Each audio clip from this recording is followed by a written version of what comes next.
Thank you. Good to be here. Exciting time, getting ready to start camp.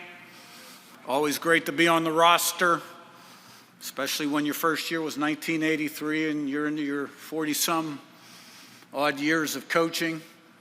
I'd like to thank Tony Petiti for his leadership, Pam Witten, Scott Dolson for their commitment to the Indiana football program.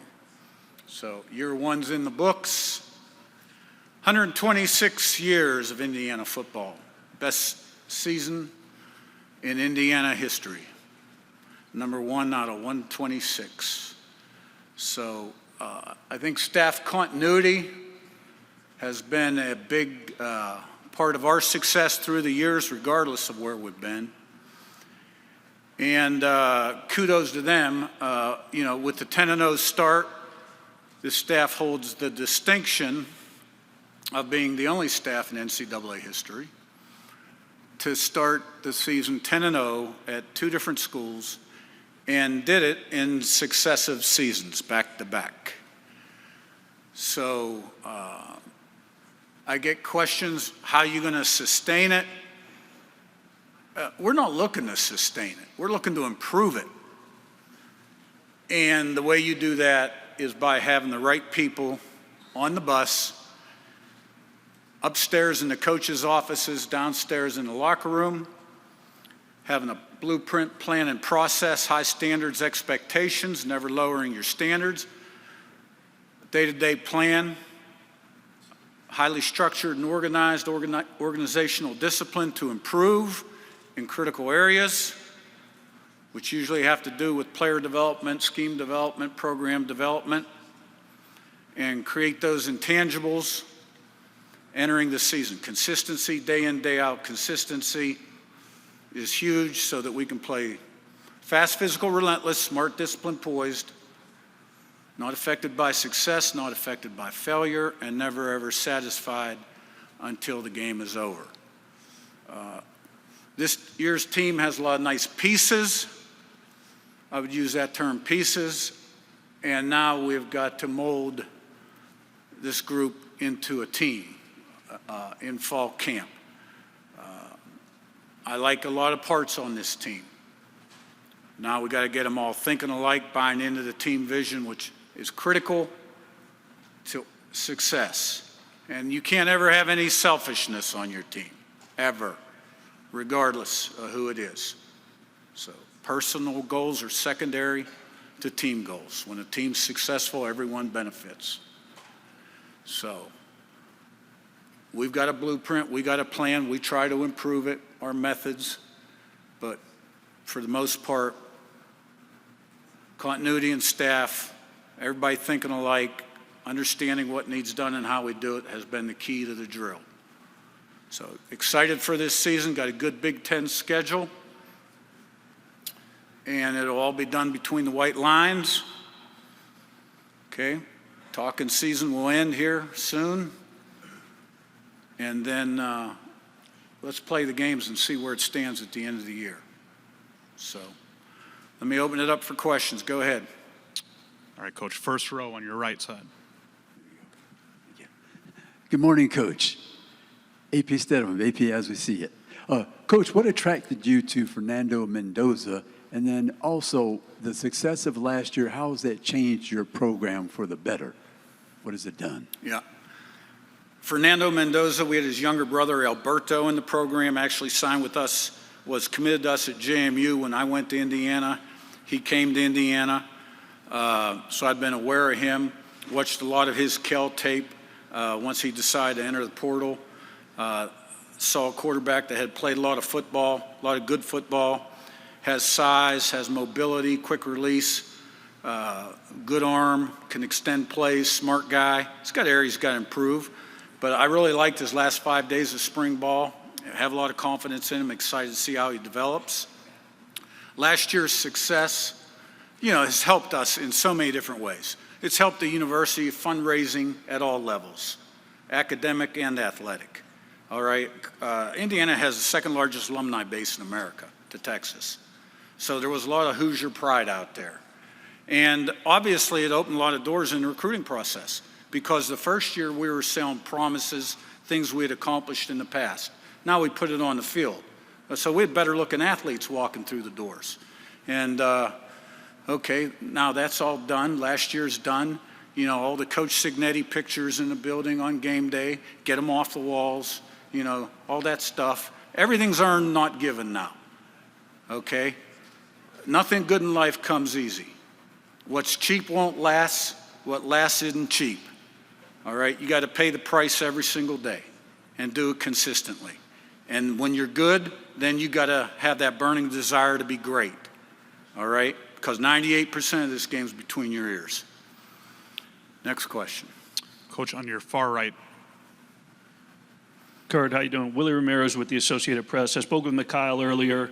He talked about the standard that you just spoke of, and last year, getting everyone to buy into what you brought over from James Madison. This year, how much do you rely on those returners, the leaders that have followed you, to sort of help teach that philosophy and teach that standard, and sort of become coaches under the helmet? Yeah, well, you know, it's a top-down approach. Everything starts with me, trickles down to the assistants. They're in charge of their room or their area. All right? You can never have enough good leaders on your football team down in the locker room. There is a small contingent of JMU guys still on this team that's played really good football for a long time, that has the right stuff and leads in a positive way. Those guys are invaluable. But we have other guys on our team that are good leaders. You know, Coogan coming in from Notre Dame. Carter Smith, our left tackle. I mean, I could name 10 or 12 guys that have potential to be really good leaders on our football team. And, you know, you win with people. And because the season is not a sprint, it's a marathon. And, you know, you got to be able to handle success. You got to be able to handle failure. You got to do the right things off the field. You got to stay away from the landmines. You got to pick other guys up when they're down. But you got to have consistency in performance, game in, game out, week in, week out, especially when you're successful. Right? You can't have the warm fuzzies, become complacent, begin to hate the things that got you to where you are. All right? That stuff's not hard. Those are things that aren't talked about very much, but to go the distance, those are the things that you've got to thrive and be good at. On your left side, Coach, in the middle. Spencer McLaughlin, Locked On Podcast Network. Coach, you guys recently announced that you canceled a future home and home series with Virginia. Can you talk about what went into that decision and why you think that's in the best interest for your program and the fans? Yeah, you know, that was a scheduling philosophy that began before I was hired, but I did sign off on it upon being hired before our first season, okay? And look, here's the bottom line, okay? We picked up an extra home game, and we play 9 conference games. You know, the 2 best conferences in college football, any football guy that's objective will tell you, is the Big Ten and the SEC. All right? 12 of the 16 SEC teams play 3 G5 or an FCS game. 12 of those teams play 36 games, 29 G5 games, and 7 FCS games, and 1 less conference game. All right? So we figured we'd just adopt SEC scheduling philosophy. You know, some people don't like it. I'm more focused in on those 9 conference games. You know, not only do we want to play 9 conference games, okay, and have the 4-4 championship, the playoff format, okay, we want to have play-in games to decide who plays in those playoffs. You know, championship weekend, let's play 3 versus 6 and 4 versus 5. You want to decide that on the field, make sure everybody's strength of schedule is what it needs to be? Let's make everybody play 9 conference games, and on championship weekend, 3 will play 6, 4 will play 5. And there's still room for another at-large in that format. And why shouldn't the Big Ten have 4 AQs? Because Ohio State actually finished 4th in the conference at the end of the season. Indiana and Penn State were tied for 2nd. They won the tiebreaker. Ohio State won the national championship. Okay? You want to put the best teams in the playoff, give the best leagues the AQs, but make them earn it with play-in games. And we wouldn't be opposed to Big Ten SEC regular season games every year. We need to standardize the schedule across the board if we want to have objective criteria for who should be in the playoffs and who shouldn't, and we need to take the decision-making off the committee to some degree. Second row here. Good afternoon, Coach. Jacob Worthing, KRUI. Coach Cignetti, your first season culminated in an 11-1 season and a CFP berth. A meteoric rise in just 14 months. You've already talked based on the standard a little bit. How are you ensuring your Cinderella culture now becomes the standard and not just the exception? Hey, look, the theme of this year really is humble and hungry versus noise and clutter. Okay? Humble and hungry. If you're humble and you're hungry and you got that fire burning inside your belly and you're committed to high standards, okay, and the leadership has a good plan, structured, organized plan that's going to lead to your development and team development, then you're going to reach your full potential, okay? If you're resting on your laurels and you got the warm fuzzies based on what social media is telling you or what you read on social media, okay, and you think it's just going to happen again because it happened before, you ain't going to be a very happy camper when the season's over. My job is to make sure that doesn't happen. Now, I'm really good at a couple things, all right? I know I got to improve in a lot of ways, but I'm really good at keeping the main thing, and being a watchdog for complacency and stomping it out. So when we go to camp, we get ready for that first game, these guys will be thinking like we need them to think. First row on your right side.